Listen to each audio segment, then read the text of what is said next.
Hello, my lovely hummingbirds. How's it going, everyone? And welcome back to Pop Culture. On today's episode of Rate It, we will be reviewing none other than Wednesday, the Tim Burton series on Netflix that has caused so much commotion since it was announced that it was going to be released, to be freaking honest with y'all. I am personally very stoked. But since Wednesday Addams is allergic to color, we are going to be doing something a little different. Oh yeah, that's right. We are in black and white, baby. Oh my god, you guys have no idea how stoked I am about this. Mainly because I didn't want to wipe my face off. Because like this makeup look, gorgeous. I love it. I didn't really like it that much when I first did it the first time around. Wasn't that happy how I had done the under eye part. That is in the shade Love Letter from the Renaissance palette. I don't know why I'm saying it here. Like, I didn't put it in the video, but yeah, I wasn't too happy with how I did it. Don't know why I wasn't feeling it, but I'm feeling it today. So that's why I was like, you know what, we're just gonna. It's so cute. Ugh. So, Wednesday. Welcome. As you guys know, we are doing it differently. This time around, we're not doing a makeup look for Wednesday. I was completely honest with you. I'm crunched on time. That's the only reason I didn't do it. I might end up doing something eventually. We'll see. We'll see what I do.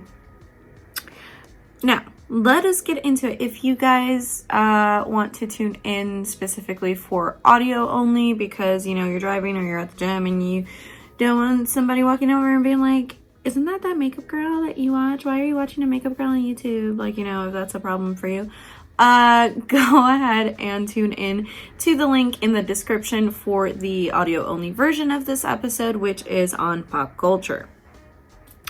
But, like, you don't get my snazzy intro or anything. So, like, hi, welcome. Well, you kind of do, but you don't. Yeah. Anyway, lo que era a un lado. We are going to be discussing Wednesday. Yes, Addams with 2 Ds. But, hello, my lovely hummingbirds. Now, let us begin with the review. As I maneuver everything over here on my desk to avoid the chaos. Not doing a bang-up job at avoiding the chaos, but here we are.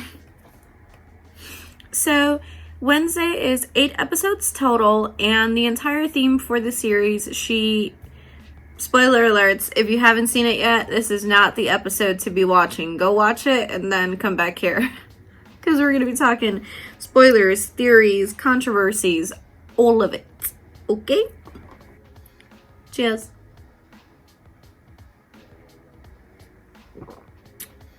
My supply of caffeine is severely depleted and I am not okay with this. So, the show essentially revolves around Wednesday Addams, who is part of the Addams family. If you don't know what that is, I'm not going to say that your childhood was trash, but I am going to say go watch all the other ones first.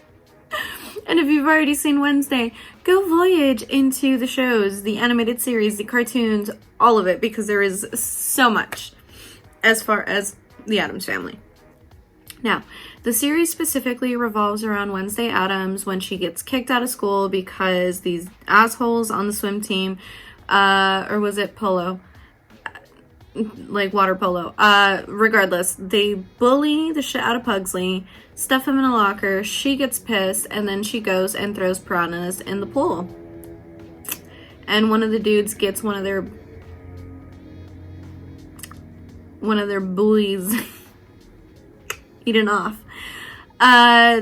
Essentially, she gets lucky. Family of the kid doesn't press charges, but her family, her mom and her dad are like, you know, this is the perfect time for you to go to Nevermore.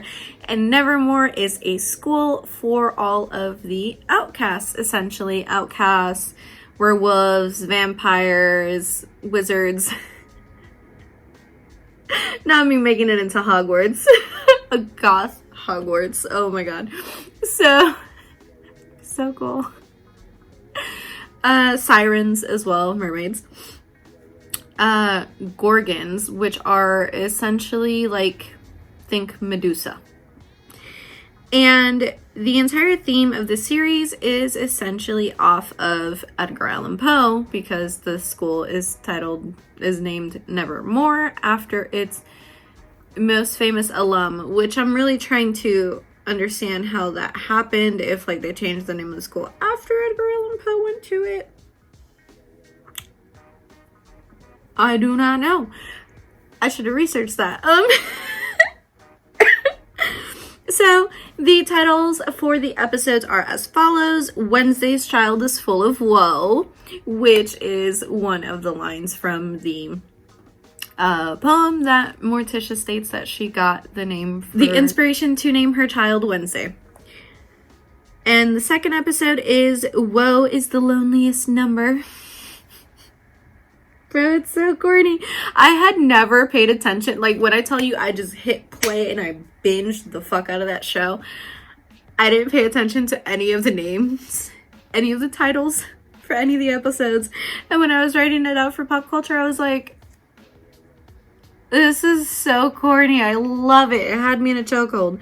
Episode number 3 is titled Friend or Woe. Episode 4 is Whoa, What a Night. Such a knee slapper. Sorry. I am obnoxious. You should know this by now. 5 is You Reap What You Woe.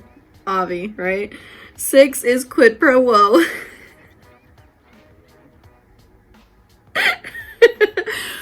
Whoever got paid to come up with these names literally was like, I got a dad joke of the century for each one.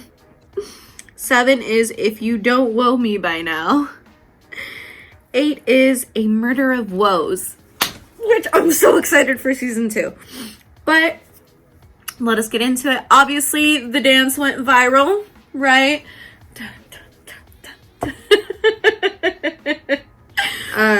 Because I'm just such a Google muck. But the reason I bring it up, so COVID is still a thing. Let us not forget. And essentially what happened is Jenna Ortega did test positive for COVID during the time that she had to film the viral dance for the scene where they have their, at the Raven. It's like a prom for them, homecoming, if you will. Homecoming. And it's the Raven dance, and she, is like, I don't want to go, this is obnoxious, and then they play Googamuck, and she, like, goes in because, all of a sudden she realizes she does have feelings. Because one of the things that she tells Morticia in the first episode when they're dropping her off, she's like, I don't want to be like you, I don't want to fall in love, I don't want to have a family, like, this whole, like, gets her mom thing, and obviously it hurts Morticia's feelings. And she's like, I'm told that girls your age say cruel things. And I'm like, girl, you know how many of us are out here wanting to love like Gomez and Morticia. How dare you? But, she's an angsty teen, so she's going to do what she's going to do. And we've all been there. I've been angsty. Now, TikTok did confuse it because they made Gaga. They made Lady Gaga's song go viral with the challenge instead of the original song, which was Goo Goo Muck by the Cramps. And it's a whole thing. But I mean, the queen herself, Lady Gaga mother, she went and did the dance challenge too, which was so cute, or so epic. But Jenna did have COVID during the recording of it, which if you look at behind the scenes footage of it, because she had talked about how so many times she was so embarrassed during filming it because she coordinated it herself, she choreographed it, all that shit. And everyone's like, but why? The dance is so good. Because she had COVID, so everyone was standing 6 feet away from her, except for the ones where she, like, for a split second, like, does the, right? They're all like, they're like, well, shit, I'd be fucking nervous and embarrassed too. And also, I had COVID the first time around. Bro, how did you breathe? How were you breathing so effortlessly while doing this dance? My heart goes out to you. That is dedication. But also, very responsible is what everyone was saying, because they were like, you know, granted, we can look at it as, yes, she's dedicated to her job and what she did and the choreography of it, and it's all great, but why was she allowed on set? Was the thing. Granted, everyone was 6 feet apart from her, but like, a lot of things with that. They've also stated that like a lot of the costumes, especially the cat suit that they had to wear, like very Edward Scissorhands inspired, that they couldn't pee in it. It was so tight. They had to cut a hole in the crotch area. A lot of things that are like, I have questions of how production was being ran, but you know, what do I know? I'm out here producing a show for Netflix.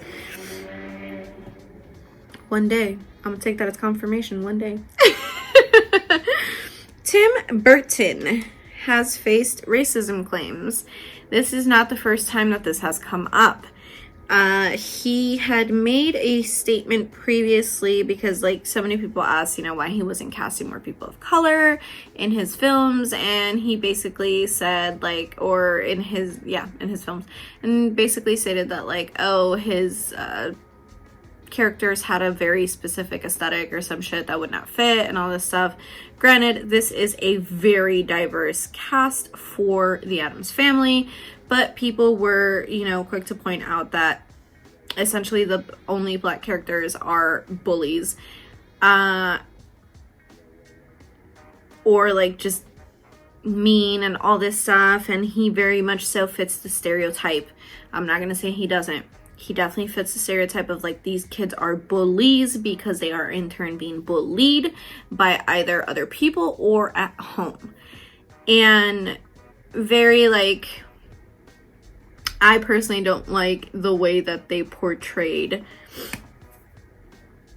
one of the characters, but we're gonna get into all that in a second. First, we're gonna get into the Addams Family history, because y'all know me, I love my history, I really do. I keep lying to myself, but we're just gonna leave it alone.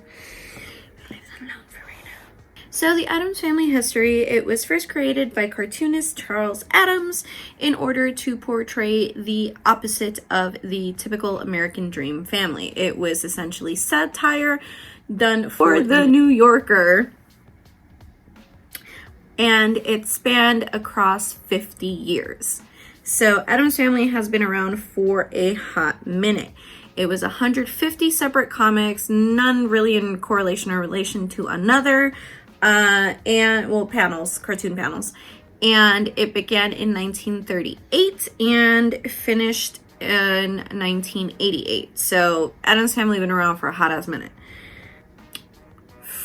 So the Addams Family didn't have like such a cult following as it does now, especially because like the original Addams Family series that was it first started off in black and white. It only ran for about 2 years, and ever since then, I want to say like until the 70s is when it really started to kick off. So because like it started going into the animated series, and then Scooby-Doo got into like involved with it, and you know, then it was like put out more for like kids and all this stuff. Not saying the original sitcom wasn't. It's very quirky, very funny. We love John Astin in it. Gomez and Morticia there are just so, I want it. I want that love.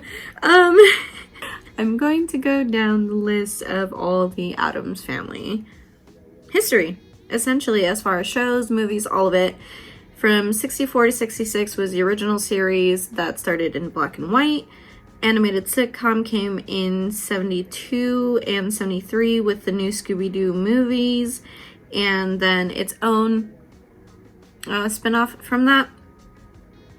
Then in 77, there was the Halloween Family Special with the new Addams Family. It was part of the original cast, if I am not mistaken.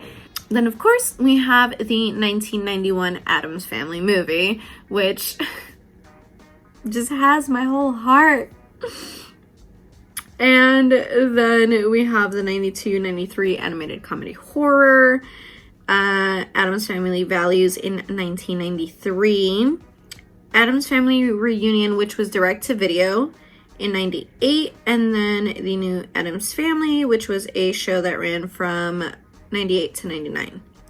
Yeah, it, like I said, it's all been in like very short stints, right? Then in 2010, The Addams Family music, which I didn't know it was a musical. There's an Addams Family musical, y'all. Shit was crazy to me. In 2019, we had the animated computer black comedy, The Addams Family. And then in 2021, we had The Addams Family 2. And then Wednesday is the most latest installment in the Addams Family. I can't call it series, but like catalog of series and films and all that good shit. Okay, now that we got a bit of like history out of the way. No, that's not history. You basically just gave us a fucking list of, yes, I'm aware that I did that. The reason being, we're gonna get into the controversy, I guess, that is Morticia and Gomez for this series.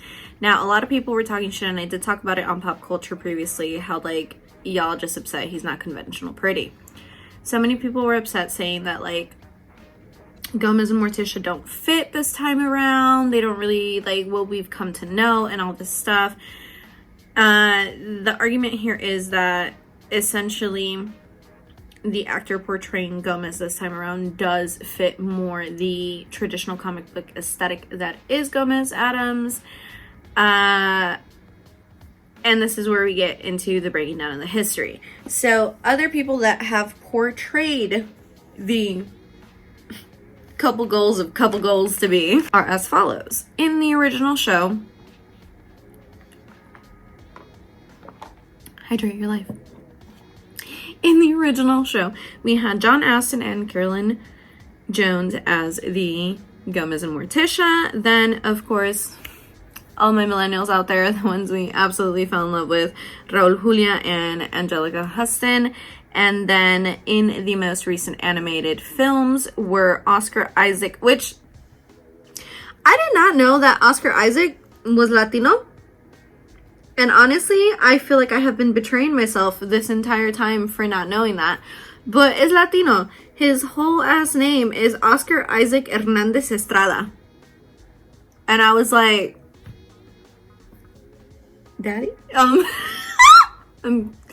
kidding. I'm totally kidding. That is mad disrespectful. He's married, y'all. Or, yeah, take us out. But, I mean, his wife, mommy. Anyway. Okay, I'm done. I'm done being silly. So, I didn't know he was Latino. That shook me to the core. And Morticia is voiced by Charlize Theron. Or Charlize Theron. She is also not white. Technically, she's not American, is what I should say. And the reason that this matters, from its inception, the Addams family has been a very ethnicity and culture fluent family, right? Because they're supposed to go against like the cut and paste all-American boy, all-American girl type of thing that was very prevalent in pretty much throughout American culture, right? Especially from the 30s to the 80s and all that good shit. So, but I feel like more in the 60s. Yeah. That's why I personally feel like the show didn't immediately kick off. Now, ethnicity and Latino representation. Gomez Addams. Original name in the comics was Repelli Addams, not Gomez. The creators of the television show, and including Charles Addams himself, if I'm not mistaken, when they showed John Astin the role, he was like, how about we name him Gomez? And John Astin is the reason that Gomez has the Latino flair. He is the reason that he is essentially supposed to be Latino. Did y'all know that? Gomez is supposed to be Latino, and Morticia, while she is white, she delves around the nationalities of Welsh, Italian, French, and then in the original, I believe, oh no, and then for Morticia, they're supposed to be Scottish Italian. And then also, like, you know, she speaks French to him. But in the original series, Morticia speaks Yiddish to Gomez. She calls him Bubala. And in this series, Morticia gives Wednesday obsidian, and basically the obsidian crystal ball, and talks to her about like Aztec culture and all this stuff. So in this series, I'm assuming they're leaning more towards like they have Mexican heritage or some form mixed in thereof. And honestly, I am like, it just made me love the Addams Family more when I researched all of this, because I was like, yo, that makes a lot of sense.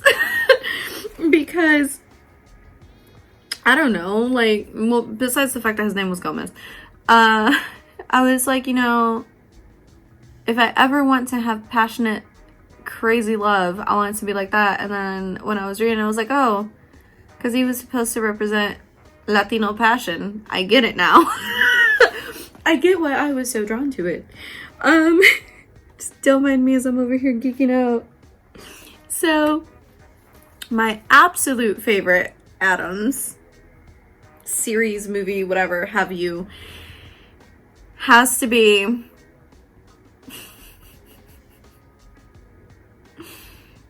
the one with Raul Julia and Angelica Huston.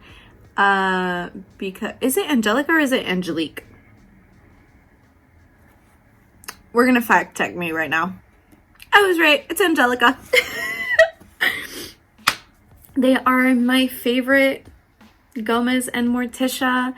I absolutely love Raul Julia's acting in it. Que en paz descanse. The reason we never got a third film as far after Addams Family Values is because he did sadly pass away after losing his battle to cancer. I want to cry. Oh my god.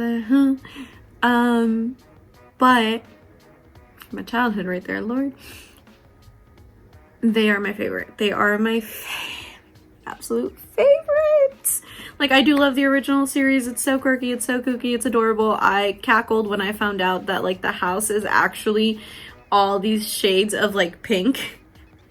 And because they had to make it very bright so that when they did it in black and white, which is why my makeup was very poppy, because in order for it to transfer over well into black and white, like there has to be that depth to it. And I just think it's absolutely fucking hilarious because the Addams Family is seen as like a goth staple to some degree.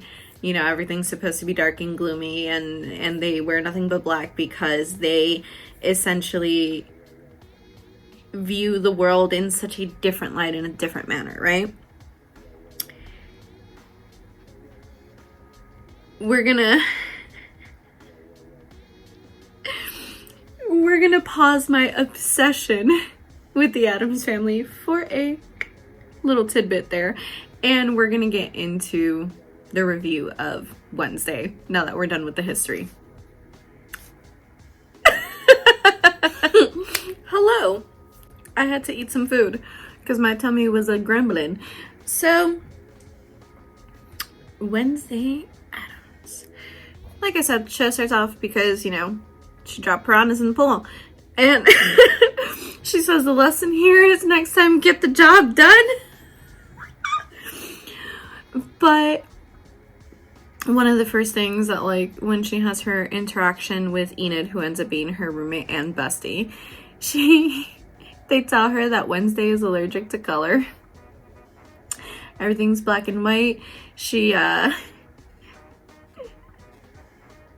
I can't. She's so funny. She's so doom and gloom and angst. It's so beautiful. Gomez is so tender with her. He's like, you know, my little storm cloud, my little tiny scorpion, like all this cute shit, right? Now, as far as Gomez and Morticia, I feel like the chemistry ain't there yet. I also feel like we haven't gotten enough screen time of them together in order to really completely say so. But at the end of the day, the show does revolve around Wednesday. This is something that I want to remind us of because Christina Ricci plays the role of essentially one of the villains in the show.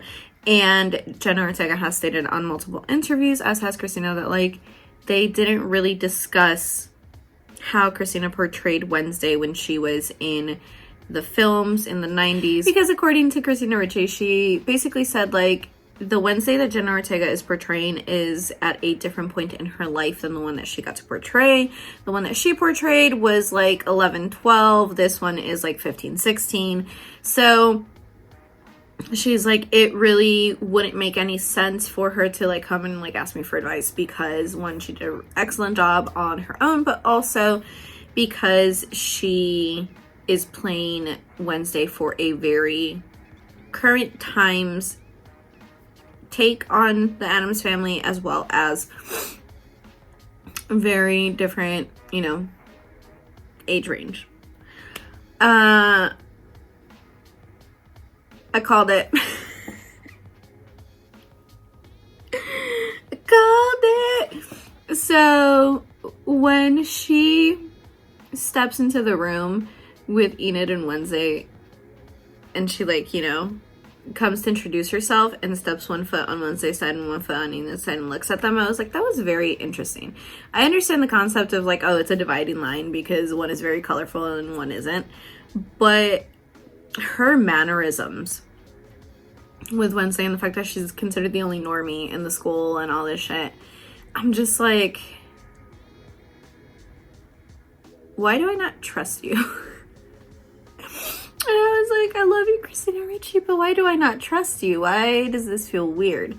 And also, oh my god, I love Jenna Ortega hitting on Gwendolyn Christie. She's so cute. She's like, she's my wife. Granted, Jenna has flirted with everyone from the fucking cast already, and like, before y'all hit with the, oh my god, it's a double standard, stop. Cast is okay with it. Who are we to judge? Now, one of the things that has come up, and I cover that in pop culture, is all of the accusations coming out of the actor that portrays Xavier. I'm not going to touch on that on this episode since I already covered it on pop culture. Go tune into that episode to hear all about it. But as I was saying, a lot of controversy in regards to the supporting cast, because as soon as Wednesday steps foot at Nevermore, Bianca and her are like enemies, right? Because Bianca is the it girl and she was dating the it boy, and then they broke up and this whole thing, and now he's like obsessed with Wednesday. What I didn't like about the portrayal of how they made Bianca seem so thirsty for him, I didn't like it. I was like, I thought we were woke. What happened? You know, and I was talking about it with one of my friends, and she's like, yeah, dude, like, they really did hit every stereotype that they could. Like, it is assumed that both of these kids, have parents in, like, either are divorced or one of the parents is gone. They have issues at home, they have issues at school, so of course they in turn become bullies themselves. And she was saying that it's like a very common trope to make the black girl seem crazy over her man. And I was just like, you know, and the fact that he's white and it's that whole pleading for him, I don't know, I don't like it. I don't like the way they portrayed her, especially because Bianca is a very strong character in my opinion, and she is very like, she knows her shit and gets her shit done. So I just felt like it was out of character for her to go up in Xavier's room and like plead for him. But I mean, hey, we've all done it. We have all lowered ourselves to go back for somebody that doesn't want shit to do with us. So I do like the part where, like, you know, the whole school essentially rallies to get Tyler into that chair. He is the Hyde. He is the villain being manipulated by Christina Ricci's character. I don't think Principal Weems is dead. I would be very sad to find out that she did die. I really hope not. I don't think we ever saw a funeral for her because everything happened so quickly at the end. When did I suspect that Tyler was the bad guy? I think it was around episode 3. Around episode 3, I was like, it's him. I was like, it's him. It has to be him. She's into him. It makes sense that he's the bad guy. Because while Xavier was very, I don't know, even like in his approach to like his attraction to her was very aggressive, Tyler was just a little too forthcoming for me. And maybe it's my own trust issues. But I was like, nah. Nah, math ain't mathin'.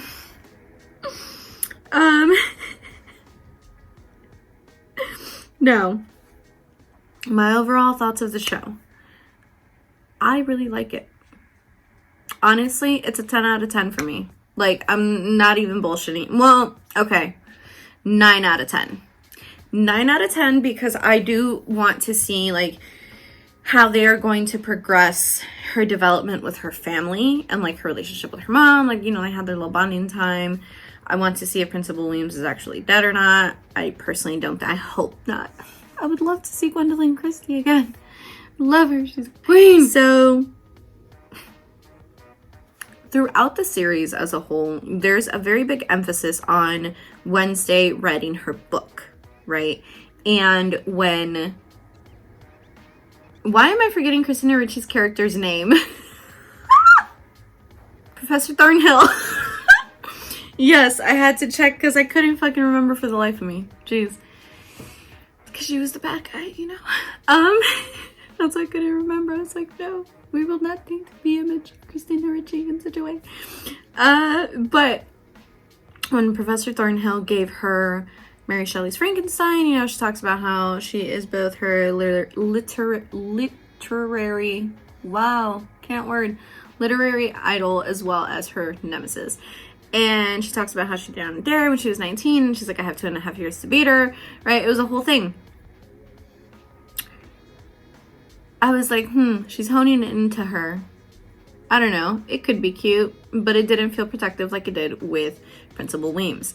Even though Principal Weems had her own issues with Wednesday's mom, you could tell that she was very, like, she related to her. Is it because of their off-screen chemistry? Maybe. But you could tell she really related to her and was just like, I must protect this child because she knows not to what she's doing, right? And there are a lot of, like, speculations. Like, obviously we don't know what's going to happen with the actor that portrays Xavier because of everything that's going on with the allegations. That's neither here nor there, though recasts are a thing. They've done it in bigger things, but granted, I'm not saying, I don't know, is what I'm saying to everything in regards to him. Honestly, very disheartening. Kind of fucked up. Go listen to Pop Culture for that one. We're not going to cover that here because it's going to bring me to tears. But my theories, because you bet I have theories. I sat through the show and I was like, wow, I wonder what they're going to do for season 2. Because this whole season was based essentially around, well, Edgar Allan Poe, right? Because they're at Nevermore Academy and it's all cute or whatever. But even, like, the Poe Cup and, like, they're naming it after the boats after, like, different works that he wrote and all that shit, right? I have a few things. I have a few potential clues for the next theme. Copycat killers or Agatha Christie. or a mix of both. As far as Mary Shelley, I'm not too entirely sure, unless they find a way to make Frankenstein into the series, but right, I feel like it'd be too obvious.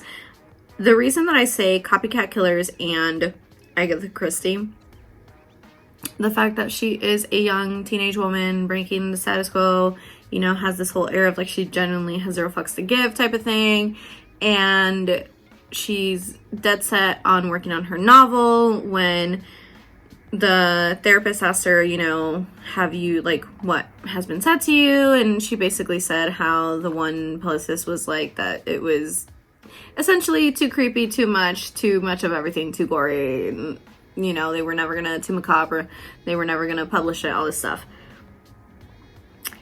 And then when she's like putting everything up, when she's trying to solve the crime, Enid is like, you know, I didn't realize I was gonna have a Ted Bundy mock-up in the room.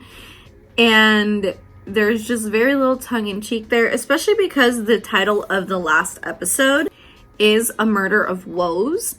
And like she receives the threat in the text message and all this stuff. I think that is, I mean, obviously there's already deaths happening in the show, right?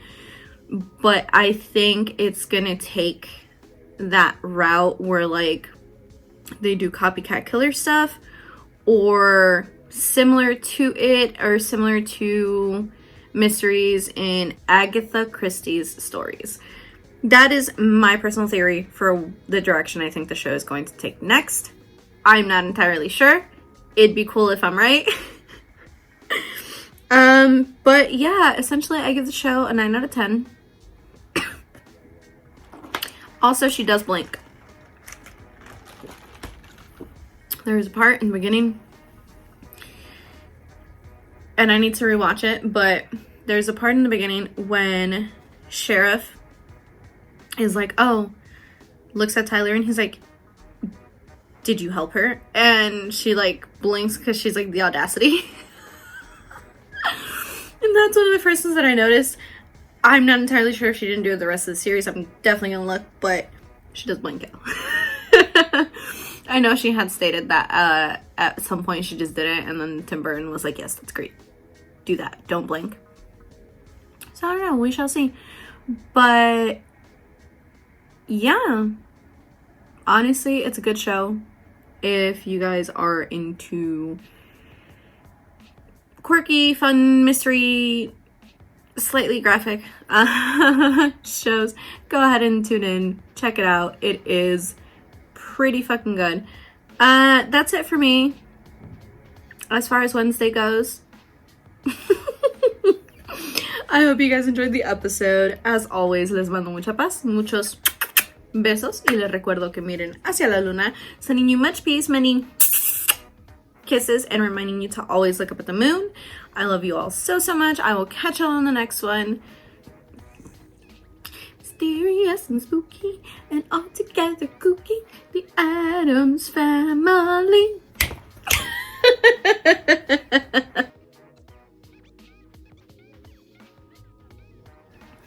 One more thing about Morticia and Gomez. One more thing. One more thing. My absolute favorite lines from those films are, I'd die for her, I would kill for her, either way, with bliss. And then she wakes up and she's like, wait, hold on, I literally had it written down. She's like, last night, why did I say it like that? Last night, you were unhinged. You were like some desperate howling demon. You frightened me. Do it again. If the love you get on Valentine's Day is not like that, try again. Do it over. Go back. Okay, I'm done. I love you. Bye.